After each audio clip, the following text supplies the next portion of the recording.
یہاں ایک بات سمجھنے والی ہے. بعض لوگ کہتے ہیں توکل کا اچھا یہی مطلب ہے تو پھر ہم گھر میں بیٹھ جاتے ہیں, اللہ پر ہم توکل مضبوط کر لیتے ہیں, گھر میں بیٹھ جاتے ہیں تو ہمیں گھر میں ہمیں روزی آنی شروع ہو جائے گی, گھر میں ہمیں رزق آنا شروع ہو جائے گا.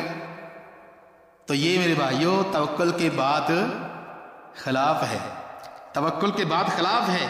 حضرت عمر بن امیہ رضی اللہ تعالیٰ عنہ سے روایت ہے کہ رسول اللہ صلی اللہ علیہ وسلم کے پاس آئے, انہوں نے کہا اللہ کے رسول ارسلوا ناقتی واتوکل, میں اپنی اونٹنی کو, اگر میں اونٹنی کی مہار کو کھلا چھوڑ دوں, وہ اتوکل اور اللہ پر بھروسہ کر لوں کہ یہ اونٹنی کہیں نہیں بھاگے گی, نبی علیہ السلام فرمایا لا اعقلها وتوکل, اس کو رسا لگا کر, ایک روایت میں ہے وقیدها وتوکل, فرمایا اس کو باندھ کے, یہ جس بھائی کا موبائل ہے نا پکڑ لے, اس کا فون آ رہا ہے, ریکارڈنگ اس کی ختم ہوگی.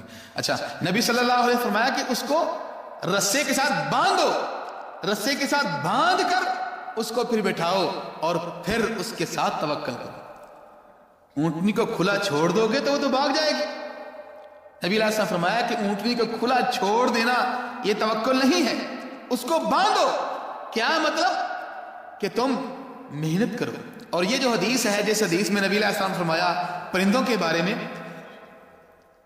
امام ابن کثیر اسی روایت سے بھی نکالتے ہیں, اسی روایت سے شیخ صالح العثیمین اسی روایت سے نکالتے ہیں کہ یہ جو نبی صلی اللہ علیہ وسلم کا فرمانا ہے کہ پرندوں کی طرف اللہ تمہیں رزق دے گا, تو فرمایا پرندے جو ہیں وہ گھر میں بیٹھے نہیں رہتے, توکل کرتے ہیں لیکن کوشش کرتے ہیں, جدوجہد کرتے ہیں, اپنے گھونسلوں سے باہر نکل کر تلاش کرتے ہیں. فرمایا تلاش کرو تو پھر اللہ پر توکل کرو. میرے بھائیوں, یہ گھر میں بیٹھے رہنا, ہاتھ ہلانا چاہیے, ہاتھ ہلانا, محنت کرنا, مزدوری کرنا, یہ توکل کے خلاف نہیں ہے. بعض لوگ گھروں میں بیٹھ جاتے ہیں اور کہتے ہیں نہیں ہمیں اگر ہمارے نصیب میں ہوا تو ہمیں گھر میں مل جائے گا. یہ توکل کے بعد منافی ہے.